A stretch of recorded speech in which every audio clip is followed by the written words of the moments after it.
Pozdravljeni! Pred vami je komentar Velike nagrade Belgije in začeti moramo z dejstvom, dirka nam je ponudila več zanimivih argumentov, kot bi si lahko mislili na samem začetku. A pojdimo po vrsti.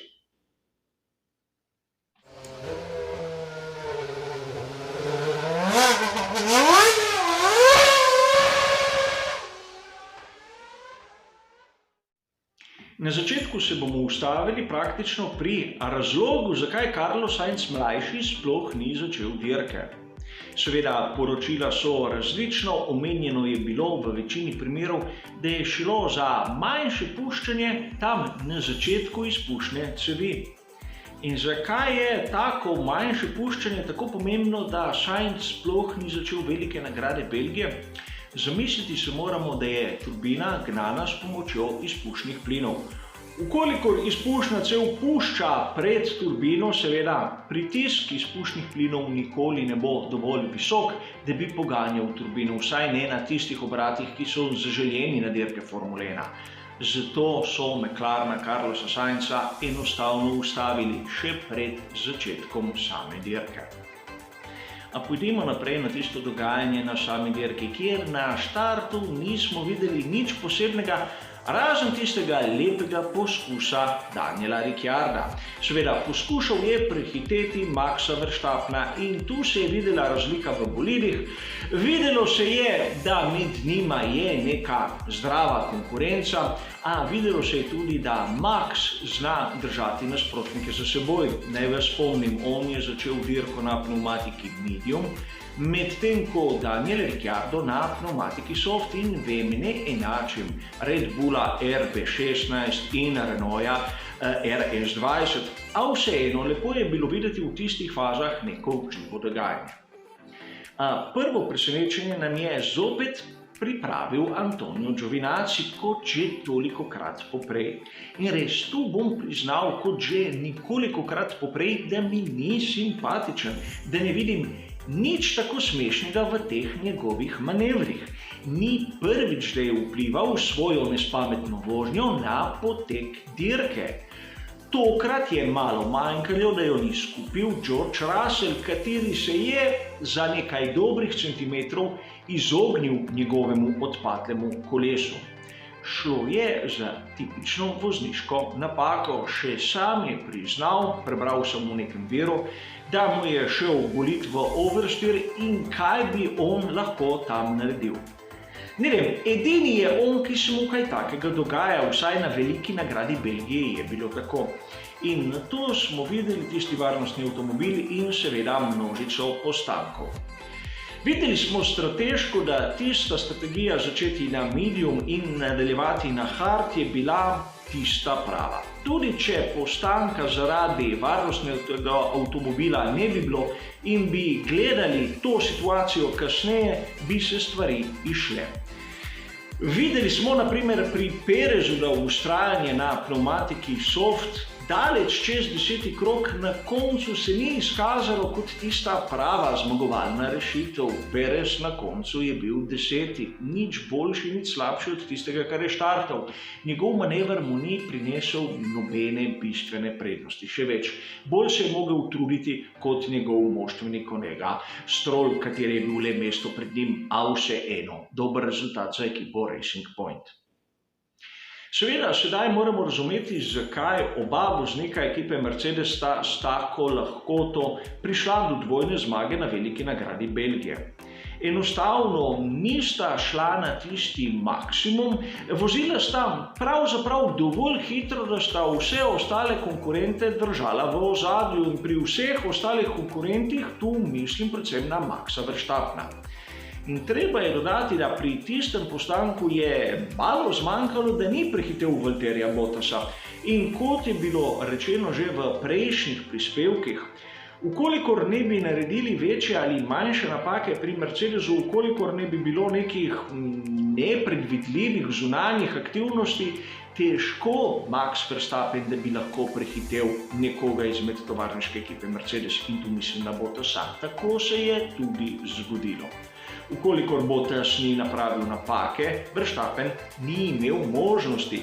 Držal ga je tam okrog 5 sekund zaostanka, a to ne zmanjša lepe, skoraj popolne dirke Maxa.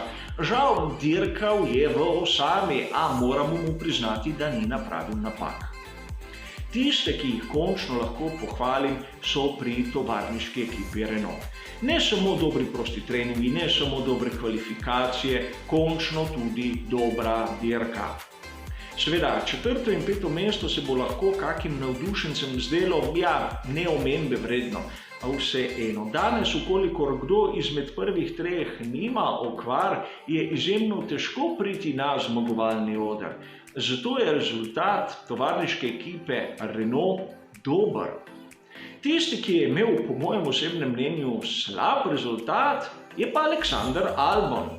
Seveda, došli smo do tistega prepričanja, da ni take kvalitete voznik kot Max Verstappen, a vseeno lahko bi bil po mojem osebnem videnju udobno 4. Videli smo v zaključnih fazah dirke, da je imel ogromno težav. Tudi zaradi verjetno tiste malce napačne strategije, ko so mu montirali pneumatiko medium namesto hard, ki smo jo videli pri ostalih, a vseeno to ne izboljša tistega splošnega vtisa, ki ga je dal v celotnem vikendu. Lando Norris je bil nekako v tistem povprečju, na katerega nas je že navadil, in res standard se dviguje tudi v naših pričakovanjih, zato zadeve daleč od tega, da bi bile slabe, a tam v pričakovanih mejah.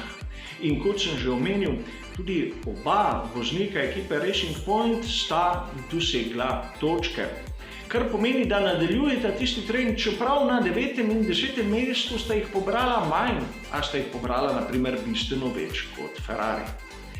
Imenovati voznika dneva Pierra Gaslyja se mi zdi umestno, zasluženo. Na tistih medsebojnih bojih, ki smo jih videli na progi, je pokazal kar mnogo spretnosti in mnogo poguma. Če je voznik dneva Gasly, seveda tisti Alexander Albon mora biti zaskrbljen, kajti Gasly ni bil dovolj dober za Red Bull in je bil vsaj na tej veliki nagradi Belgije bistveno boljši od njega. Seveda sedaj se moramo ustaviti pri skuderiji Ferrari in kaj se je pravzaprav zgodilo.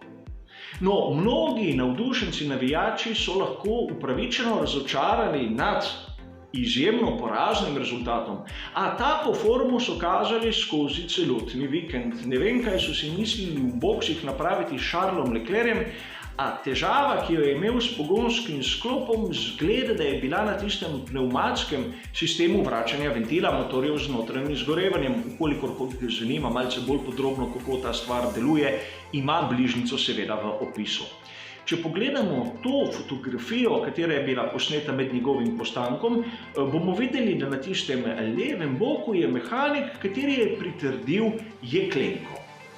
No, in prav stisnjen plin je tisti, ki pomaga ventilom, da se vrnejo na svoje mesto, in ukolikor je prišlo do nekega puščanja v tem sistemu, ni preostalo drugega kot klicati voznika v bokse, da so zopet napolnili sistem in seveda postanek je trajal. A Sebastian Vettel po drugi strani ni bil nič hitrejši, čeprav ni imel takih težav z pogonskim sklopom. Kaže na tisto splošno sliko v skuderiji Ferrari. Danes so bili, tako kot sem rekel v zadnjem briefingu, 7. sila na progi in to je praktično izjemno katastrofalen rezultat, če pomislimo, s kako lahkoto je Charles Leclerc zmagal lani. In zgodbo, katero ponavljam že celoten vikend, meni je žal, da nisem videl nobene tehnične novosti. Čeprav tudi ta ne bi delovala, vseeno videl bi nek napredek, ki ga tu ni. Kaj bomo videli v Monzi in v Mugellu, ne vem, ne upam si napovedovati, a žal sem rahlo črnogled. Vseeno zmaga Lewisa Hamiltona, katera je bila dosežena v bistvu brez prave konkurence. Niso napravili napaka, tudi nihče jim ni bil sposoben priti blizu, kar bi lahko nekako razbrali tudi iz prostih treningov. Po tem vidiku je bila dirka izjemno predvidljiva in izjemno dolgočasna.